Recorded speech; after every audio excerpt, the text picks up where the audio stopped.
Olá pessoal,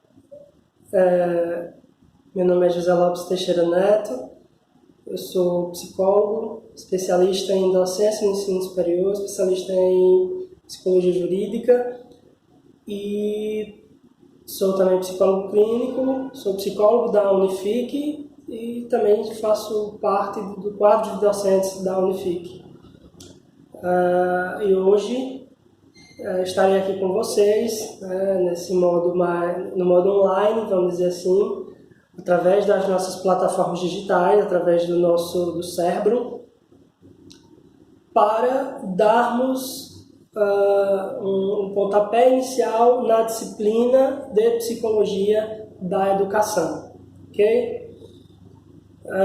A nossa disciplina, ela tem um viés muito reflexivo, né, na medida em que nós tentaremos delinear qual o escopo nesse momento da psicologia da educação, qual a implicação disso para a prática de vocês, né, e também em que medida processos reflexivos, né, processos críticos e reflexivos podem ser implementados para que nós possamos ter um entendimento mais amplo dessa disciplina,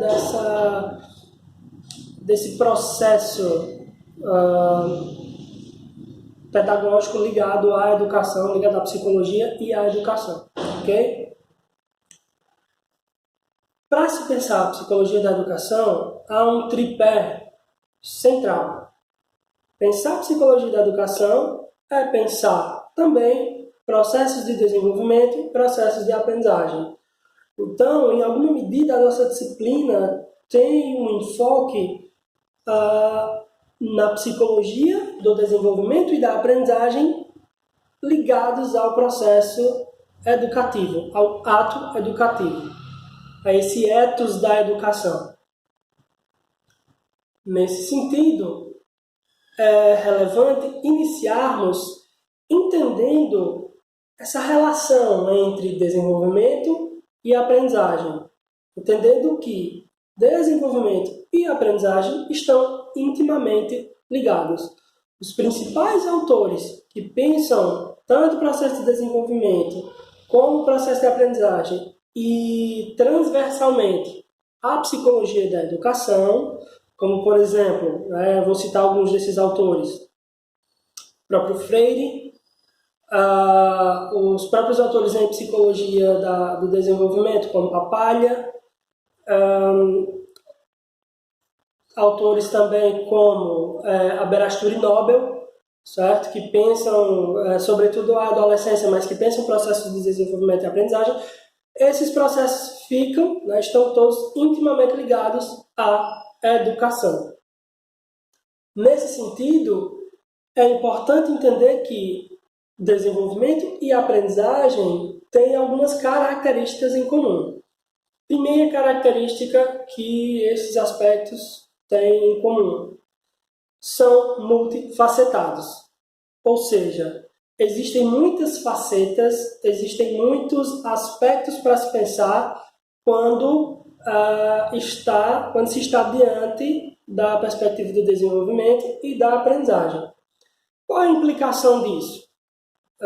Dizer que um determinado processo, uma determinada disciplina, um determinado fenômeno é multifacetado implica dizer que há diversas formas de olhar para esse fenômeno e há, sobretudo, uma complexidade neste fenômeno. Ou seja, isso implica entender que desenvolvimento e aprendizagem são complexos. Não dá para pensar o desenvolvimento humano e a aprendizagem humana de forma simplista.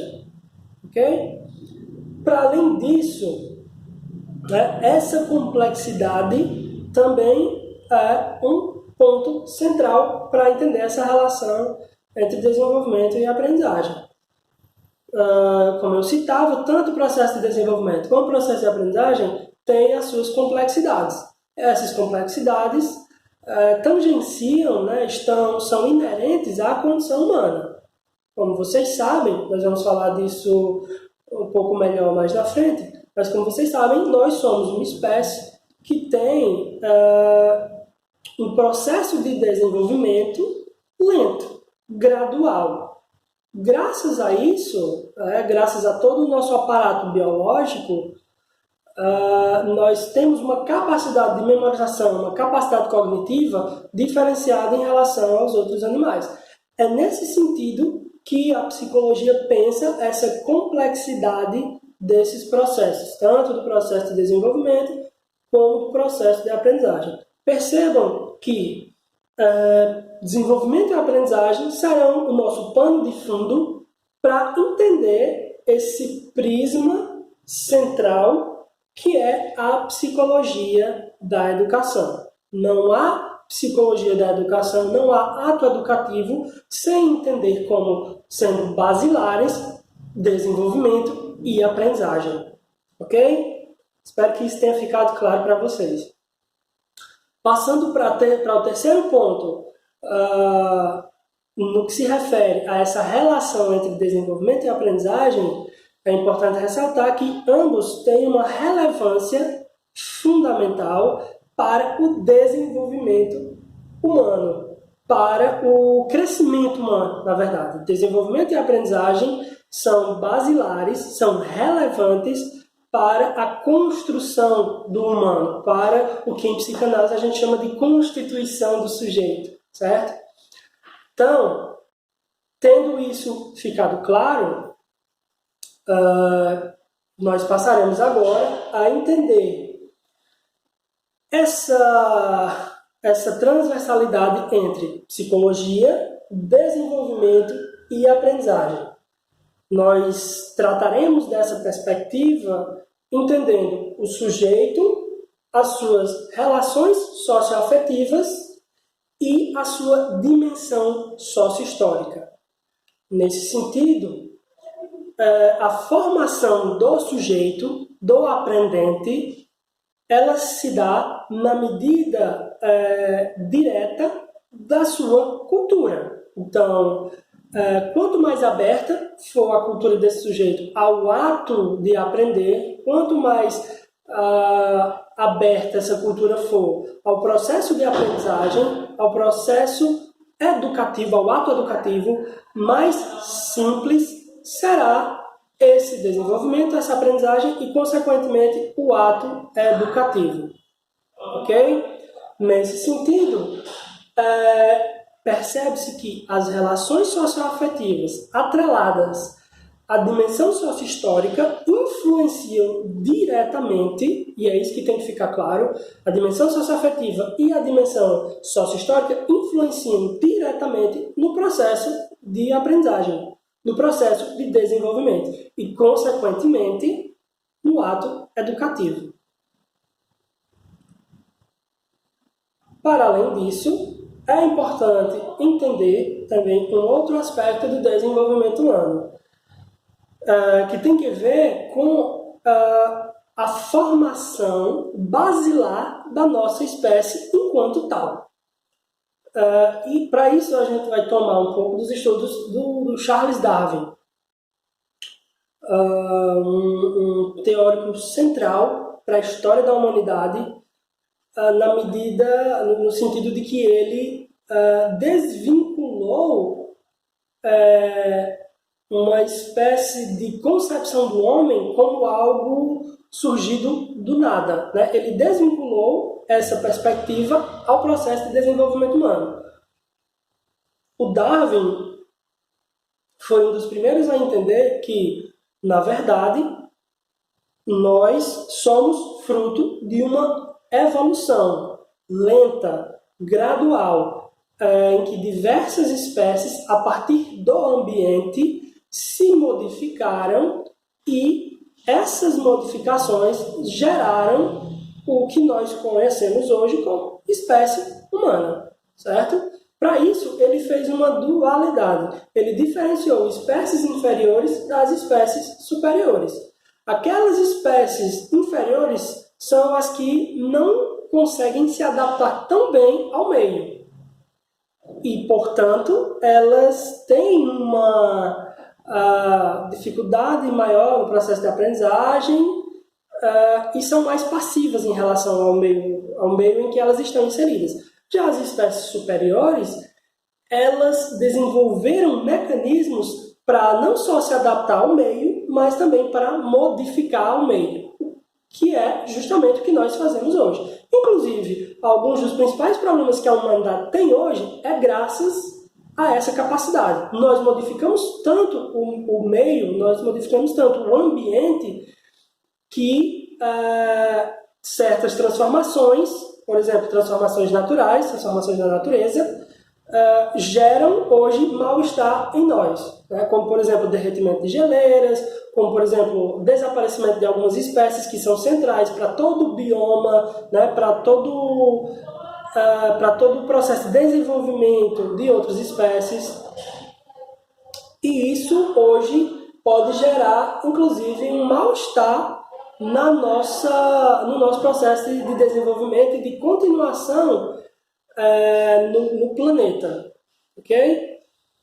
Isso é importante ser entendido, pessoal, para que a gente saiba que o processo de adaptação ele é central na nossa vida. Porque a adaptação, a adaptabilidade, ela é um mecanismo natural que a natureza criou, que as espécies criaram, na verdade, para sobreviver à natureza. Para sobreviver a esses aspectos naturais, a esses aspectos mais brutais da condição de todos os seres vivos, né? Que é inerente à condição de todos os seres vivos. Nós nascemos na natureza, certo? Nós precisamos da natureza para viver, ok? Tendo isso ficado claro, nós passaremos agora para um momento de entender perspectivas mais teóricas, né? Teórico-metodológicas do desenvolvimento e da aprendizagem humanos. Vamos lá. Psicologia e aprendizagem. Existem algumas perspectivas que precisam ser analisadas quando se pensa a psicologia atrelada à aprendizagem, certo? A psicologia da educação, o ato educacional ligado à aprendizagem.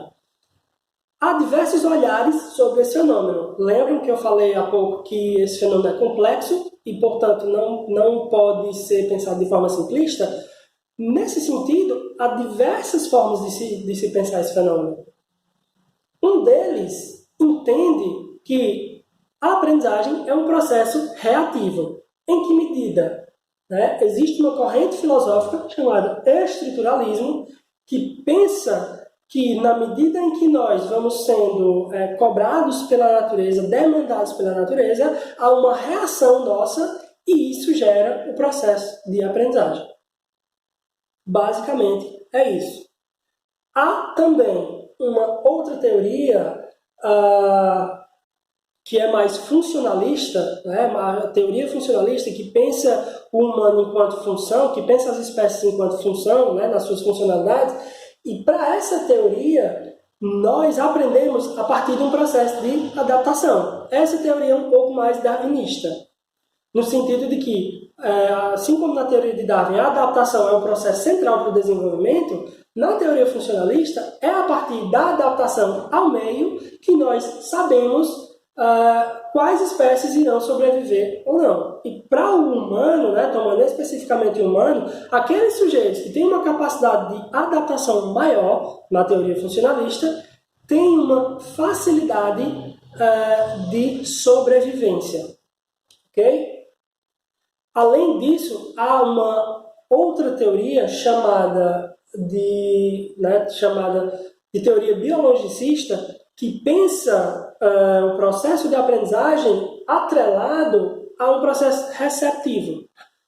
Para que haja aprendizagem, nós temos que estar biologicamente bem desenvolvidos. Basicamente, é essa a noção central dessa teoria.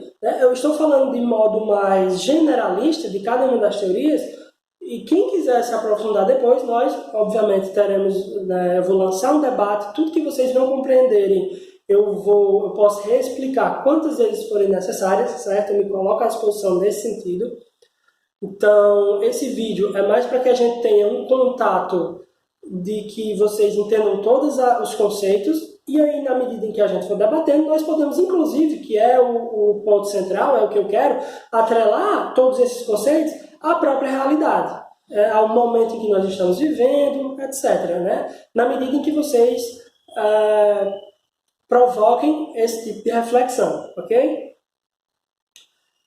E, obviamente, essa reflexão também vai ser provocada por mim. Nesse momento, eu estou provocando a reflexão em vocês, na medida em que eu lanço esses conceitos. Voltando para as escolas, né, que atrelam a psicologia e a aprendizagem, tem uma outra que pensa a aprendizagem como um processo de condicionamento. Né? São as teorias mais comportamentalistas.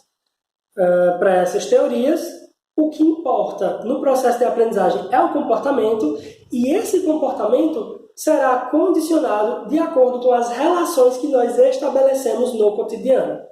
Então, basicamente, essas são as teorias que pensam a relação entre psicologia, educação e aprendizagem. Nesse sentido, é importante pensar uma possível definição do que seria a aprendizagem.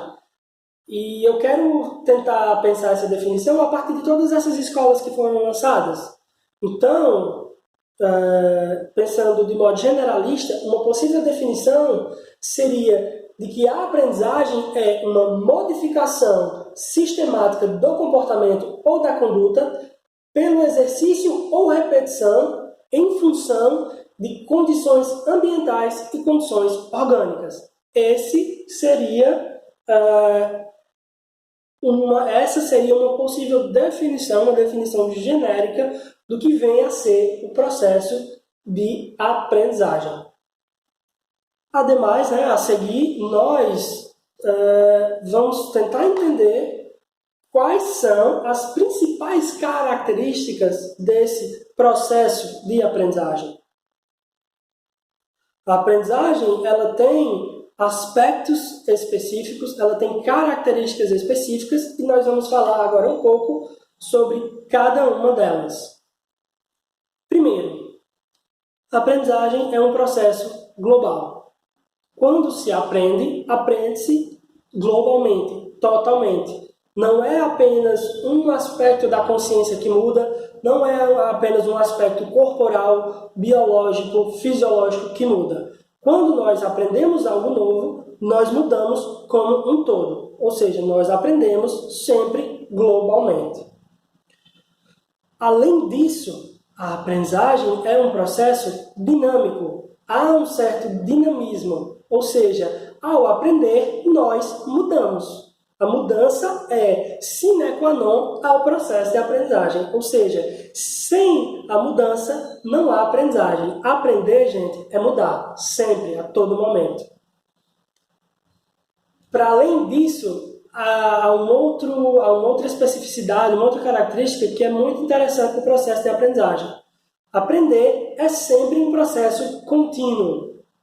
Sempre haverá o que aprender, e esse processo ele se dá de forma sempre contínua. Na medida em que você vai aprendendo coisas novas, isso vai sendo agregado às coisas que você já sabia, e há uma continuidade, há uma linha de raciocínio nesse processo.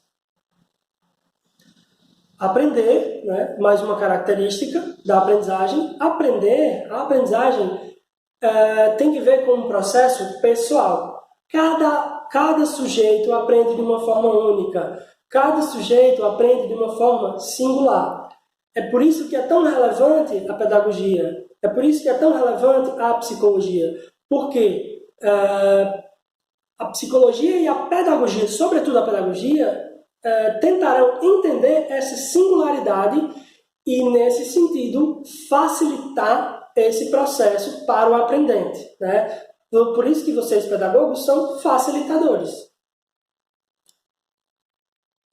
Uma outra característica central ao processo de aprendizagem é de que ela é gradativa. Não é possível aprender tudo de uma vez só. né? Nós aprendemos gradativamente, em graus. É por isso que, por exemplo, há uma divisão, há uma seriação no processo de educação, há uma divisão. Nós temos o ensino primário, o ensino infantil, o ensino básico, o ensino médio e o ensino superior. Essas divisões, elas são centrais porque elas proporcionam uma facilitação em relação a esse processo gradativo, a essa graduação. É justamente por isso que nós chamamos de graduação.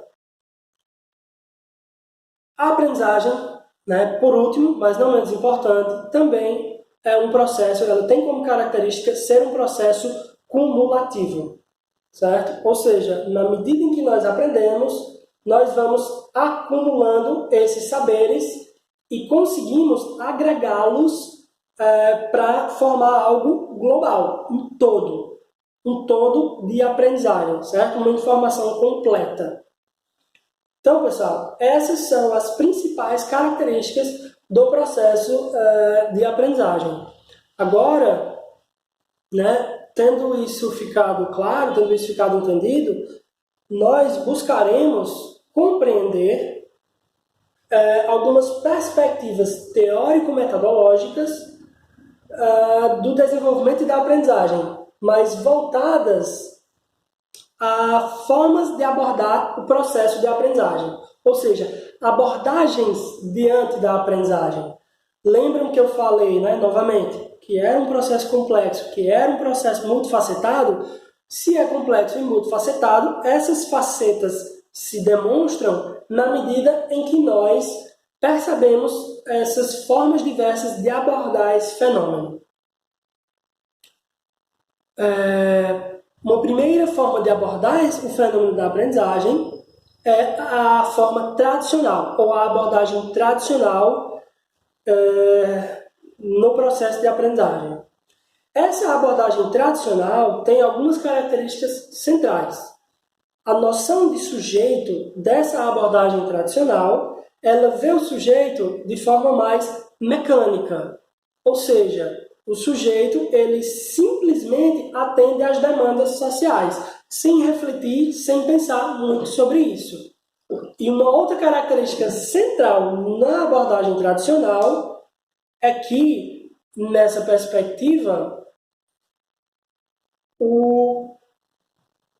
a relação, né, isso é muito importante, a relação do aprendente, né, que nesse caso é chamado de aluno, né, ou seja, sem luz, né? Luno vem de lumus, que em latim quer dizer luz. E o a, né, é a partícula de negação, ou seja, aluno significa aquele que está nas trevas, entende? E isso tem uma relação direta com a importância do professor na abordagem tradicional, porque o professor é o iluminado, é aquele que irá dar luz a esse sujeito que está nas trevas da ignorância. Vejam que interessante. Então, na abordagem tradicional, a relação entre professor e aluno, isso é importante ser entendido, é uma relação vertical, há uma verticalidade. O professor demanda, né, do aluno, ele simplesmente coloca o conhecimento no aluno e esse aluno recebe esse conhecimento de forma passiva. Já na abordagem comportamentalista, a concepção do sujeito ela muda um pouco, porque o sujeito ele pode se adaptar à realidade, né? No primeiro momento, na abordagem tradicional, não há essa adaptabilidade, o sujeito é mais passivo, e já na abordagem comportamentalista se pressupõe essa adaptabilidade. Mas, na relação professor-aluno, muda-se muito pouco. O professor ainda é aquele que vai modelar o comportamento do aluno, que vai dizer o que é certo, o que é errado, dizer o que é bom e o que não é para esse sujeito, né? E, inclusive, ele ainda é tido como aluno, né? Ele ainda é tido como um sujeito que precisa ser modificado por aquele outro sujeito que é sapiente, que tudo sabe. Ok? Uma terceira abordagem para pensar essa formação do sujeito e essa relação entre professor e aprendente é a abordagem humanista. Diferente das abordagens tradicional e comportamentalista, a abordagem humanista ela dá protagonismo ao aluno. Esse sujeito, na verdade, não é mais aluno, esse sujeito, ele pode modificar a sua realidade, ele tem um processo reflexivo,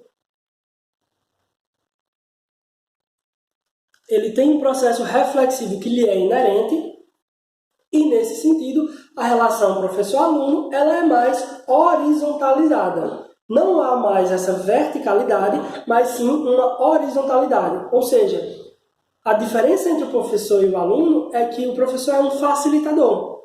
Nessa perspectiva, o professor está em um ponto diferente do processo de aprendizagem, mas isso não implica uma característica moralmente boa ou ruim. Ou seja, o professor não é melhor do que o aluno, o professor não vai ditar simplesmente saberes para o aluno, mas o professor vai incitar processos reflexivos e valores para que esse sujeito se desenvolva da forma como ele escolher se desenvolver. Ok? Percebem que aí já há uma cisão em relação aos modelos anteriores? E mais um salto quântico ocorre quando você pensa a abordagem cognitivista. A diferença da abordagem cognitivista é que ela percebe que esse sujeito ele deve estar imerso no seu meio social. É um sujeito que irá aprender na medida em que ele se atrelar ao seu ambiente. Então, esse sujeito ele precisa... Por isso, essa é a abordagem mais piagetiana, por isso que utiliza-se muitos jogos, utiliza-se de certa forma brincadeiras para que cognitivamente esse sujeito possa ir evoluindo. Também há uma certa horizontalidade nesse processo e a diferenciação em relação aos outros é essa percepção de que tem que haver um entrelaçamento entre os conteúdos, os conteúdos dados em sala de aula, mas que esse processo pode ser facilitado através de jogos, através de brincadeiras, para que haja um desenvolvimento cognitivo maior nesse sujeito. E essa abordagem cognitivista, ela pensa também em alguns processos biológicos e cognitivos como um ponto central para a aprendizagem desse sujeito. Uma outra abordagem muito interessante, que eu não coloquei no slide, mas é a abordagem socioconstrutivista, que é mais complexa, a abordagem vigotskiana, do Lev Vygotsky, e que a gente pode debater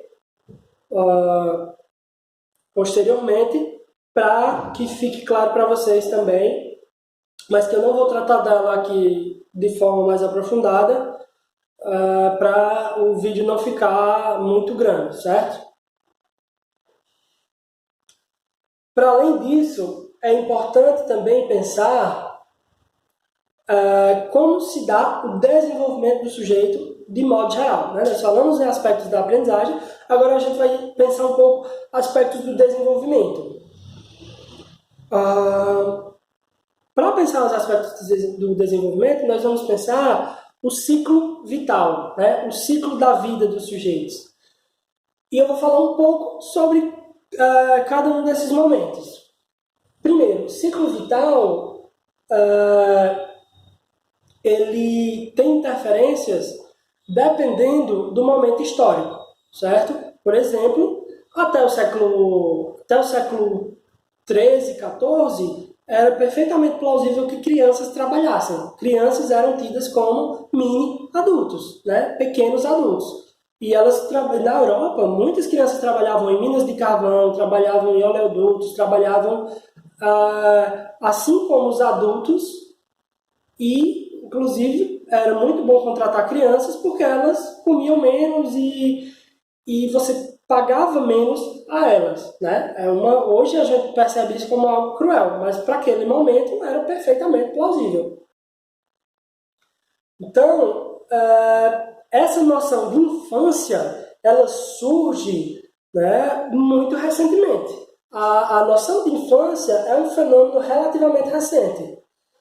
E do modo como ela é tida hoje, como um momento de cuidado, como um momento de desenvolvimento, em que nós adultos precisamos estar atentos para essas crianças, ela é ainda mais recente, essa percepção da infância, certo? Então isso precisa ficar muito claro. Por isso que ciências como a psicologia, ciências como a pedagogia, elas se desenvolveram mais recentemente.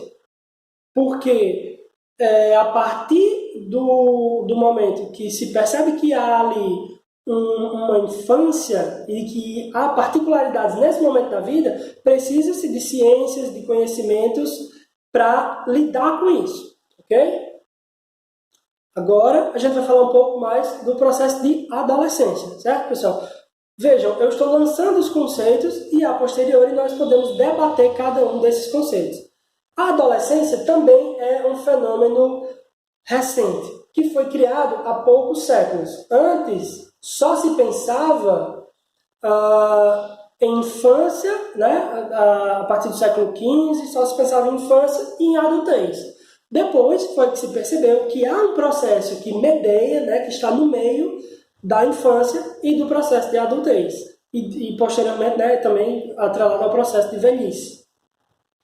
Mas a adolescência ela é tida como um processo de retomada de alguns aspectos infantis e de mudança, de amadurecimento e de passagem para a vida adulta, certo? O Freud fala num momento de... ele fala como se a adolescência fosse um momento de passagem, né? É uma passagem, um momento de transformação mesmo, da infância para a vida adulta. Né? É como se fosse uma pequena lacuna entre a infância e a vida adulta.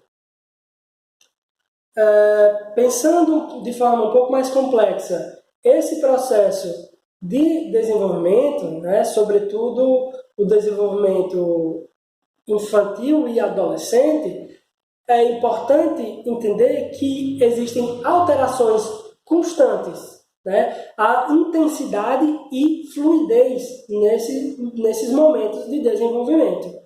E isso a gente pode atrelar àquilo que a gente analisou anteriormente, né? Dos aspectos ligados à aprendizagem, dos aspectos ligados ao desenvolvimento. Intensidade, fluidez, processos de mudança, eles são constantes, tanto no momento da infância como no momento da adolescência. Só depois, na adultez, é que você cria aspectos centrais, tipos de comportamento mais globais que você vai ter, que você vai emitir, o modo como você vive a vida. Esses são esses aspectos globais que eu cito, esses aspectos comportamentais. Esse modo como você vive a vida, ele é construído, ele é constituído na infância e na adolescência. Aqui cabe também fazer uma diferenciação central entre temperamento e caráter. Em psicologia da educação, a gente estuda temperamento e caráter voltados para o modo como cada sujeito age diante da vida. Vamos lá, o que é temperamento? Conceituando, temperamento tem a ver com aspectos inatos, né? Ou seja, aspectos que nós já nascemos com eles. Por exemplo, existem crianças que choram mais, existem crianças que choram menos, existem crianças que comem em horários muito específicos, ou seja, é mais fácil alimentar elas. Existem crianças que são inconstantes na hora de comer. Isso tem a ver com o temperamento, né? É aquela história quando a gente escuta muito comumente, essa criança é fácil, essa criança todo mundo pode pegar ela no colo, né? Enquanto tem outras crianças, né, que a gente chama de criança difícil. Por quê? Porque ela é inconstante no sono, ela é inconstante na alimentação e nem todo mundo pode pegar ela no braço. Esses processos de temperamento, né, são inatos, como eu disse. Nós já nascemos com eles. Já uma outra perspectiva, que é a perspectiva do caráter, nós vamos desenvolvendo ao longo da vida. O caráter ele é desenvolvido a partir das relações que nós estabelecemos com os outros, a partir da nossa configuração familiar, a partir das nossas configurações afetivas, tanto amorosas, né, afetivas sexuais, quanto relação de fraternidade, de amizade, todas essas relações, todo esse processo de construção do caráter se dá a partir das relações que nós vamos estabelecendo ao longo da vida. Nesse sentido, cabe aqui conceituar essa diferenciação entre eu e outro, certo? Porque o outro ele é muito importante para a minha constituição, para a minha formação enquanto sujeito. Em que sentido? Lembram que eu citei lá anteriormente de que a espécie humana, para o Darwin, por exemplo, para diversos biólogos, ela é a espécie que tem a maior infância. Alguns animais nascem e poucas horas depois já conseguem andar, por exemplo. Por quê? Porque biologicamente eles são mais simples. Nós não. Nós precisamos de todo um processo da infância, né, de cuidados. Nós não sobrevivemos sem um outro, né, sem um outro para cuidar de nós. Nós precisamos de todo esse processo para conseguir nos constituirmos enquanto sujeito, para conseguir sobreviver e nos edificarmos enquanto sujeitos. Pessoal, indo para um momento mais de consideração final, de conclusão, é importante a gente falar sobre, até agora a gente falou de modo geral, né? O desenvolvimento e a aprendizagem de modo geral. Agora a gente vai falar de alterações nesses processos, ou seja, falar de processos psicopatológicos, processos de adoecimento e que alteram esse processo natural de desenvolvimento e de aprendizagem. Para falar isso, a gente vai utilizar estudos em psicopatologia. Né? Psicopatologia é a compreensão, né, logos, o entendimento, a compreensão de aspectos patológicos, ou seja, aspectos adoecidos da constituição psíquica. Psicopatologia é o estudo dos adoecimentos psicológicos. E esses adoecimentos também envolvem a infância e a adolescência. O teórico central que eu vou usar para falar sobre isso é o Freud. Né? Tendo em vista que a minha forma de pensar o mundo e os aspectos de desenvolvimento humano é a psicanálise, vou utilizar dela para que a gente possa entender de forma melhor como se dão esses aspectos de desvio, né? de mudança em relação ao adoecimento, porque qual é a implicação disso? Existem alterações no desenvolvimento e na aprendizagem, e essas alterações precisam ser observadas. Por exemplo, uma criança que tem déficit de atenção, ela precisa de um olhar diferenciado. Por exemplo, existem estudos que ressaltam que quando uma criança tem transtorno de déficit de atenção sem hiperatividade, ela tem uma dificuldade maior para aprender do que aquela criança, por exemplo, que tem a hiperatividade. Ou seja, dentro de um mesmo transtorno, dentro de um mesmo processo patológico, vamos dizer assim, de uma forma diferente de aprendizagem, existem nuances, existem alterações que nós precisamos estar atentos para facilitar, né, nós como facilitadores da aprendizagem desses sujeitos.